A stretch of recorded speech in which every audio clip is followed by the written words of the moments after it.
আসসালামু আলাইকুম প্রিয় শিক্ষার্থীরা, আজকে আমরা আলোচনা করব ফান্ডামেন্টাল অফ ম্যাথমেটিক্স এর দ্বিতীয় অধ্যায় অসমতা নিয়ে। অসমতার কিছু গুরুত্বপূর্ণ বিষয় আমরা জেনে নেই। প্রথমে জেনে নেই অসমতার প্রধান যে আলোচনাগুলো করা হয় সেগুলো হলো তিন প্রকারের মধ্যক নিয়ে। প্রথম মধ্যক হলো যুগোত্তর মধ্যক। যুগোত্তর মধ্যক বলতে সোজা কথা আমরা স্বাভাবিকভাবে যে গড়গুলো শিখে এসেছি, যেমন কিছু সংখ্যক সংখ্যাকে আমরা যোগ করলাম, যোগ করার পরে যতগুলো সংখ্যা দ্বারা আমরা যোগ করলাম তত সংখ্যা দিয়ে আমরা ভাগ করলাম। যেমন এখানে এ আর বি দুটি সংখ্যা, তো এ আর বি কে যোগ করে 2 দ্বারা ভাগ করলাম। আমি আরও যদি সহজে একটি উদাহরণ টানতে চাই, 3 আর 5কে আমরা যোগ করলাম, তো 2 দ্বারা ভাগ করে দিলাম। এখানে যদি আমরা 3টা সংখ্যা দ্বারা যোগ করতাম তো 3 দ্বারা ভাগ করে দিতাম। সোজা কথা এটি স্বাভাবিক গড়ের মতোই এই মধ্যকটি, যেগুলোকে আমরা এ এম দ্বারা প্রকাশ করি। এরপরে আসি গুণোত্তর মধ্যক। এটি কেমন? যুগোত্তর মধ্যকের ক্ষেত্রে আমরা যেমন যোগ করেছি, তো এখানে সেম আমরা গুণ করব। তো গুণ করে কি করব? যত সংখ্যক সংখ্যা দ্বারা গুণ করব তত সংখ্যক আমরা রুট করে নেব। যেমন এখানে দুটি সংখ্যা, তো আমরা হাফ পাওয়ার করলাম। আর যদি এখানে 3টি সংখ্যা হতো, যেমন এ বি সি, তো 1/3 আমরা করেছি। এখন যদি আমরা 4টি সংখ্যা দ্বারা গুণ করতাম তাহলে 4/4 বা 1/4 পাওয়ার প্রয়োগ করতাম। বাজিত মধ্যক কেমন? বাজিত মধ্যক বা বিপরীত মধ্যক কি সেটা একটু ভেঙে যদি বলি, যদি 3টি রাশি বিপরীত প্রগতিতে থাকে তবে মাঝের রাশিকে ওই প্রান্তের 2 রাশির বিপরীত মধ্যক বলে। উদাহরণস্বরূপ XYZ বিপরীত প্রগতিতে আছে, তাহলে Y কে X ও Z এর বিপরীত মধ্যক বলে। মনে করি A B C হলো বিপরীত প্রগতি, অতএব B K A O C এর বিপরীত মধ্যক বলে। কেমন? 1/A 1/B 1/C হলো সমান্তর প্রগতি। আমরা কিন্তু পূর্বেই বলেছিলাম B হলো মাঝের রাশি, এটা 2 প্রান্তে থাকবে। বা সাধারণ যে সমাধান, B গুলোকে এক পাশে নিয়ে আসলে 2/B equal A plus C by AC। এটাকে যদি আমরা ব্যস্তকরণ করি তাহলে কি হবে? B/2 AC by A plus C, B/2 সমান সমান AC by A plus C, অর্থাৎ B equal 2AC by A plus C। এই হলো বাজিত মধ্যক বা বিপরীত মধ্যকের সাধারণ ব্যাখ্যা। তো অবশেষে আমরা 3টি মধ্যক থেকে যে সূত্রগুলো পেলাম। যুগোত্তর মধ্যকের সূত্র হলো A1 যোগ A2 plus dot dot dot n সংখ্যক পদের সমষ্টি বাই n। তো GM তথা আমরা যদি গুণোত্তর মধ্যকের সূত্রটি বলি, তো n সংখ্যক পদের গুণফল পাওয়ার হবে 1/n। আর HM বাজিত মধ্যক যেটি, সেটি হলো n/1/a plus 1/a2 plus dot dot dot 1/a1। এই হলো 3টি মধ্যকের বেসিক আলোচনা। এখন আমরা গুরুত্বপূর্ণ 2টি থিওরিয়াম পড়ে নিই। আমরা প্রথম যে থিওরিয়ামটি আলোচনা করব তা হলো n সংখ্যক অসমান ধনাত্মক সংখ্যার যুগোত্তর মধ্যক ইহাদের গুণোত্তর মধ্যক অপেক্ষা বৃহত্তর। যুগোত্তর মধ্যক গুণোত্তর মধ্যকের চেয়ে বড়। তাহলে আমরা যদি প্রমাণ শুরু করি, ধরে নেই A1 A2 A3 dot dot dot n সংখ্যক যুগবোধক সংখ্যা, যেখানে a সমান যুগবোধক মধ্যকের প্রতীক a equal A1 plus A2 plus dot dot dot n সংখ্যক সংখ্যার যোগফল বাই n। গুণোত্তক মধ্যকের সূত্র শিখেছিলাম, যে দ্বারা প্রকাশ করা হয় সেটি হলো A1 A2 dot dot dot n সংখ্যক 1/n। এটাকে আমরা ছোট প্রমাণ করব। আমরা কিন্তু নিচের ক্লাসে একটি অনুসিদ্ধান্ত শিখেছিলাম, সেটা হলো AB equal A plus B/2 whole square minus A minus B/2 whole square ইত্যাদি। তো আমরা এখানে A কে A1 দ্বারা প্রকাশ করলাম, B কে A2 দ্বারা প্রকাশ করলাম। তাহলে এর অনুসিদ্ধান্তটা ঠিক এরকম হবে। যে কাজটি করব, minus A1 minus A2/2 whole square যেটি আছে ডান পক্ষে, এটা আমরা বাম পক্ষে নিয়ে আসলাম। তো এতে কি প্রমাণ হলো? যে A1 A1 plus A2/2 whole square যে ছোট। কিভাবে ছোট হলো? কারণ তার সমান হতে গেলে আরেকটি রাশির যোগের প্রয়োজন আছে। সেই ক্ষেত্রে আমরা বলতে পারলাম A1 A2-র চেয়ে A1 প্লাস A2/2 হোল স্কয়ারের চেয়ে ছোট। একইভাবে আমরা যদি A3 A4 দ্বারা করি, একই বিষয় প্রমাণ হবে। আমরা এখন A1 A2 less than A1 plus A2/2 whole square এবং A3 A4 less than A3 plus A4/2 whole square, এটিকে একত্রিত আমরা এভাবে লিখব। একত্রিত যদি আমরা গুণ অবস্থায় লিখি, A1 A2 A3 A4 less দেন তাদের যে মানগুলো ছিল a1 plus a2 by 2 whole square এবং a3 plus a4 by 2 whole square এই পাশে লিখে দিলাম। এদের গুণফলগুলোর চেয়ে আবার a1 plus a2 plus a3 plus a4 by 4 to the power 4। সুতরাং আমরা যদি মাঝখানে এই রাশিটিকে সরিয়ে দিই তাহলে কি দাঁড়ালো, এই যে পাওয়ার 4টা আছে এই পাশে আসলে ইনভার্স হয়ে যাবে, আর এখানে যা আছে এটা তাই থাকবে। তাহলে একটু লক্ষ্য করে দেখাতো, এটি কিন্তু এই যে রূপটি ছিল 4 এর স্থলে যদি আমরা n নিয়ে আসি তাহলে কি দাঁড়ালো, এটি একটি গুণোত্তক মধ্যকের সূত্র ছিল আর এটি যুগোত্তর মধ্যকের সূত্র ছিল। যে প্রমাণটি পেলাম তা হলো গুণোত্তক মধ্যকের চেয়ে যুগোত্তক মধ্যকের মান বেশি হবে। দ্বিতীয় যে থিওরেমটি হলো সেটি হলো প্রমাণ করতে হবে যুগোত্তর মধ্যক গ্রেটার দেন গুণোত্তর মধ্যক গ্রেটার দেন বাজিত মধ্যক। আমরা ইতিমধ্যেই যুগোত্তর মধ্যককে গুণোত্তক মধ্যকের চেয়ে বড় প্রমাণ করেছি। যুগোত্তর মধ্যক গ্রেটার দেন গুণোত্তর মধ্যক, এটাকে আমরা 1 নং ইকুয়েশন দিলাম।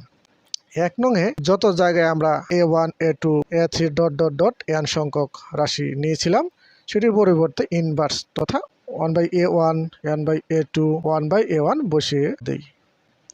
বসিয়ে দিলে কি হবে, 1/a1 plus 1/a2 plus dot dot dot 1/a1 1/a2 dot dot dot two the power n।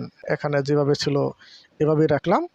আমরা এখন যেটি করব, এখানে যে গুণবোধক যে রাশিটি ছিল হর অবস্থায় এটি এসে আমরা লব অবস্থায় নিয়ে গেলাম, আর এখানে পাওয়ার অবস্থায় ছিল এখানে ইনভার্স হয়ে গেছে তথা 1/n হয়ে গেছে। আর এখানে nটি হর অবস্থায় ছিল এই পাশে লব অবস্থায় ফিরে আসছে, আর এটি এই উপরের রাশিটি লব অবস্থায় ছিল এই পাশে হর অবস্থায় চলে আসছে। তাহলে 1 নং আর 2 নং যদি আমরা তুলনা করি তাহলে কি দাঁড়ায়, এখানে দেখাচ্ছে গুণোত্তর মধ্যক বাজিত মধ্যকের চেয়ে বড়, আর আমরা এমনিতেই জানি যুগোত্তর মধ্যক গুণোত্তক মধ্যকের চেয়ে বড়, আর এখানে প্রমাণ হলো গুণোত্তর মধ্যক বাজিত মধ্যকের চেয়ে বড়। সুতরাং আমরা প্রমাণ পেলাম am তথা যুগোত্তর মধ্যক গ্রেটার দেন গুণোত্তর মধ্যক গ্রেটার দেন বাজিত মধ্যক। এখন আমরা কিছু সমস্যা নিয়ে আলোচনা করি। প্রথম যে সমস্যাটি তা হলো 15 নং, যদি a b c greater than 0 হয় তবে দেখাও যে half a plus b plus c greater equal bc by b plus c plus ca by c plus a plus ab by a plus b। প্রমাণের সুবিধার্থে আমরা যুগোত্তর মধ্যক গ্রেটার দেন গুণোত্তর মধ্যক এই সূত্রটি অ্যাপ্লাই করলাম। উভয় পক্ষে আমরা বর্গ করলাম, বর্গ করার পর b plus c whole square যেহেতু আমরা দুটি লিখলাম, এখানে 2 এর উপর স্কোয়ার করলে 4 হয়, আর এখানে উপর স্কোয়ারে কাটা যায়। প্রমাণের সুবিধার্থে একটি b প্লাস c কে এই পাশে আমরা পক্ষান্তর করে হরে নিয়ে আসলাম, আর এখানে একটি b প্লাস c রেখে দিলাম। ঠিক একইভাবে আমরা c plus a by 4 greater equal ca by ca plus a, ঠিক 1 নং সমীকরণের মতো এখানে 2 নং সমীকরণটি গঠন করলাম। ঠিক একইভাবে a প্লাস বির ক্ষেত্রে একই কাজ করলাম। এরকম করে 3টি সমীকরণ গঠন করার পর আমরা 1 নং 2 নং 3 নং যোগ করে দিই। যোগ করে দেওয়ার পর গ্রেটার ইকুয়ালের বাম পাশে যেগুলো আছে সেগুলো যোগ করে নিব, আর ডান পাশে যেভাবে আছে এভাবে রেখে দেব। তাহলে সহজ সাবলীলভাবে যদি আমরা 4 লসাগু নেই, উপরোক্ত লবের কোনো পরিবর্তন হবে না। তো লবগুলো যোগ করার পর আমরা 2a plus 2b plus 2c পেলাম। এরপর 2 কমন নেওয়ার পর কাটাকাটি করার পর আমরা হাফ পেয়েছি, আর এখানে ডান পাশে যেটা যেভাবে ছিল সেভাবেই রয়েছে। এরপর 22 নং প্রমাণটি আমরা করে নিই। এখানে বলা হয়েছে যদি x y z greater than 0 হয় এবং x plus y plus z equal 1 হয় তবে দেখাও যে 1/x plus 1/y plus 1/z greater equal 9। Same আমরা যুগোত্তর মধ্যক গ্রেটার ইকুয়াল গুণোত্তর মধ্যকের যে সম্পর্কটি সেই সূত্রটি অ্যাপ্লাই করলাম। তো এখানে রাশি অনুযায়ী আমরা এই সূত্রটি ব্যবহার করলাম। যেহেতু রাশি 3টি, তো 3টি রাশি যোগ করে 3 দ্বারা ভাগ, এখানে 3টি রাশি গুণ করে কিউব রুট ওভার করে নিলাম এই সূত্র অনুযায়ী। সেটা হলো 1 নং সমীকরণ। এর পরবর্তীতে আমরা কি করব, এই যে x y z এর পরিবর্তে সবগুলোর ইনভার্স বসাবো, মানে x inverse 1 y inverse 1 z inverse 1। তো 1 নং এ যদি আমরা অ্যাপ্লাই করি ঠিক এটার পরিবর্তে এটা আসে। এরপরে আমরা সাধারণ সমাধান করলাম, এখানে ইনভার্স 1 আছে যেহেতু সেটাকে আমরা কমন নিলাম। এরপরে এই 1 নং আর 2 নং লক্ষ্য রাখো, 1 নং আর 2 নং আমরা গুণ করে দিলাম। গুণ করে দিলে হলো কি 3 3 9 হলো, আর এই যে x plus y plus z এর মান 1 সেটা আমরা আগে থেকে জানি। আর এখানে দেখো x y z into x y z inverse 1 কাটাকাটি করলে 1 থাকে, আর এখানে যে 9টি আছে ভাগ অবস্থায় এপাশে আমরা গুণ অবস্থায় পাঠিয়ে দিলাম। তো এখানে আমাদের আসলো x inverse 1 plus y inverse 1 plus z inverse 1 greater equal 9। এর পরের লাইন আমি যদি লিখতাম 1/x plus 1/y plus 1/z greater equal 9, একই কথা, সুতরাং এটিও প্রমাণিত। এরপর আসি 26 নাম্বার যে সমস্যাটি, সেটি সমাধান করার চেষ্টা করি। এখানে প্রায় একই শর্ত দেওয়া আছে, কিন্তু এখানে বলা হয়েছে যে a to the power b b to the power a less than a plus b by 2 whole to the power a plus b, এটি প্রমাণ করতে হবে।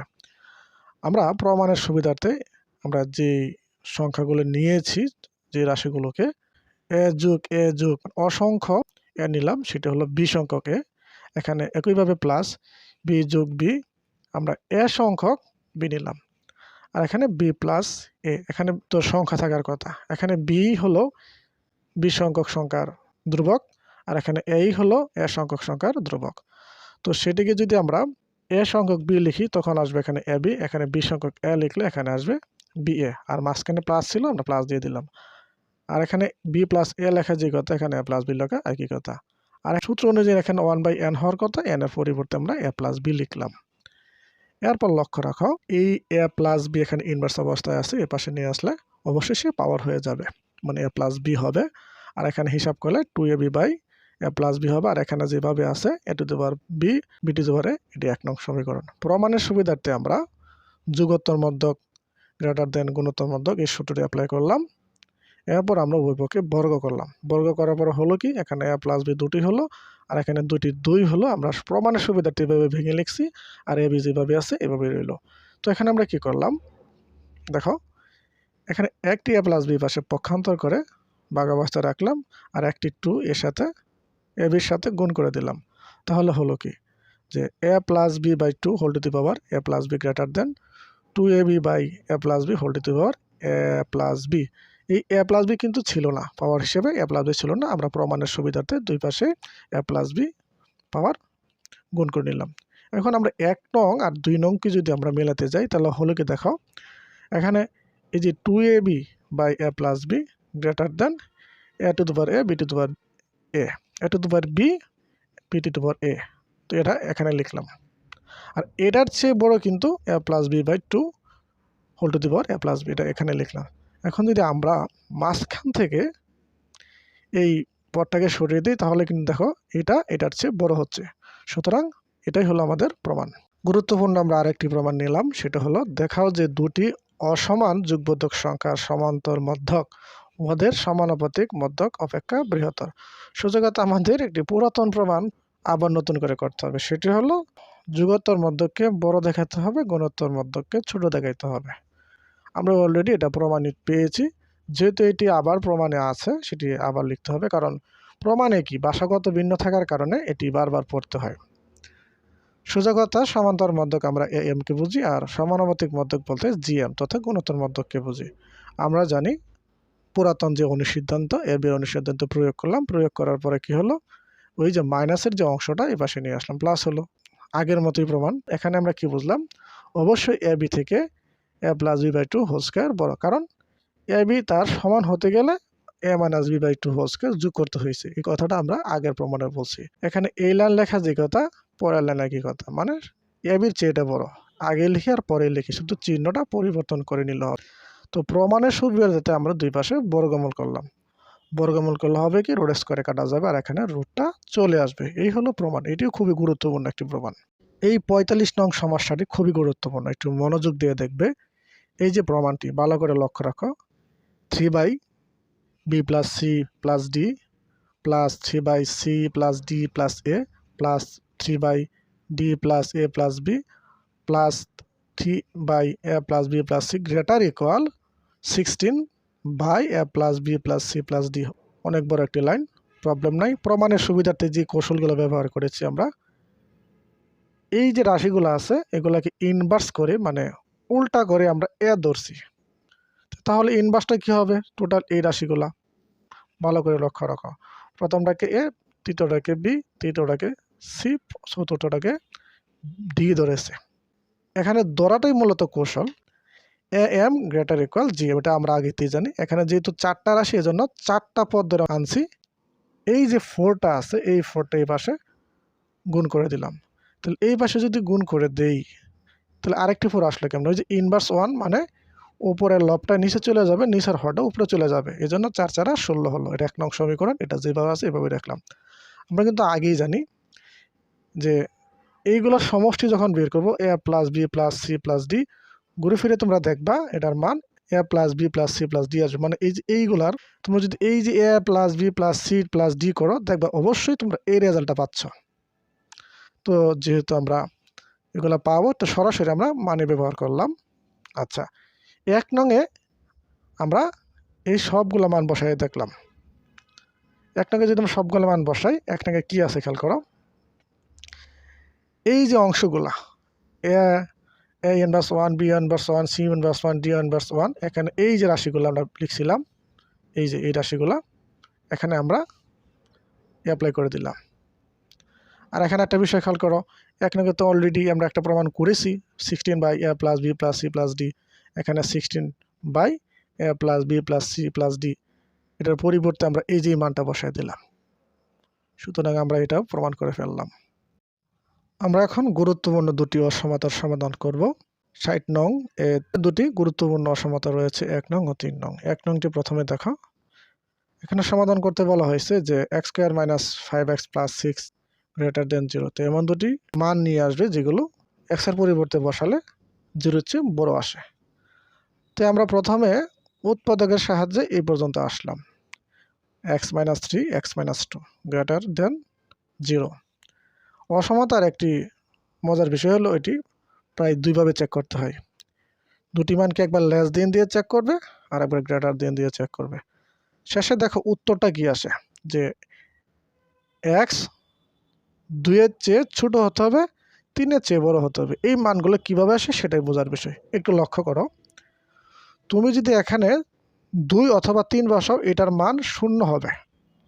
তো 2 অথবা 3 যদি তুমি বসিয়ে দাও, 0 হলে তো 0-এর চেয়ে 0 গ্রেটার দেন হয় না, সমান হয়। সেই জন্য লজিকটা কি দেখো, আমি কিভাবে এই 4টি মানকে একটি সেটে নিয়ে আসব। দেখো, যদি আমরা 2টাও যদি না বসাই এবং 3টাকেও যদি মান হিসেবে না বসাই, তাহলে আমরা 2 আর 3 এখানে ব্লক হয়ে গেল। যদি ব্লক হয়ে যায়, তাহলে 2-এর নিচের সংখ্যাগুলো আর 2-এর উপরের সংখ্যাগুলো যদি ব্যবহার করি, তাহলে আর এখানে 0 হচ্ছে না। সেই জন্য তুমি কি বলবে, যে x এর ভ্যালুগুলো বা মানগুলো হবে 2-এর চেয়ে ছোট, মানে x হবে 2-এর চেয়ে কম। আরেকটি দেখো, যে পরবর্তী x এর মানগুলো হবে 3-এর চেয়ে বড়, কারণ 3-এর চেয়ে বড় মানগুলো বসালে আর এখানে 0 হচ্ছে না। সুতরাং এ হলো লজিক। আমি যদি আরো সহজ করে বলি, এখানে তুমি যে ভ্যালুগুলো পাবে, ছোট মানটার ক্ষেত্রে তুমি দেবা লেস দেন, বড় মানটার ক্ষেত্রে দেবে তুমি গ্রেটার দেন, অটোমেটিকলি তোমার সমাধান হয়ে যাবে। এরপর দেখো 3 নাম্বার, এখানে যেহেতু মডুলাস দেওয়া আছে, আমরা প্রথমে x মাইনাস 1 2 এর সাথে আমরা পক্ষান্তর করলাম, modulus x minus 1 greater than half. তো আমরা যদি মডুলাসটা তুলে দিই, আমরা এমনিতে জানি এমনিতে একটি প্লাস একটি মাইনাস হয়, অথবা তুমি এভাবে বলতে পারো, ছোটটার জন্য তোমরা সবসময় লেস দেন ব্যবহার করবে, বড়দের জন্য সবসময় গ্রেটার দেন ব্যবহার করবে।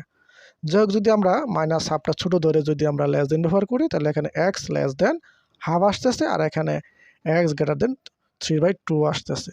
তাহলে উত্তরটা কি আসবে? সহজ হিসাব, আমি আগেই বলেছি যে উত্তরের সময় তোমরা কি করবে, ছোট মানটার জন্য লেস দেন ব্যবহার করবে আর বড় মানটার জন্য গ্রেটার দেন ব্যবহার করবে। এই হলো আজকের ক্লাস।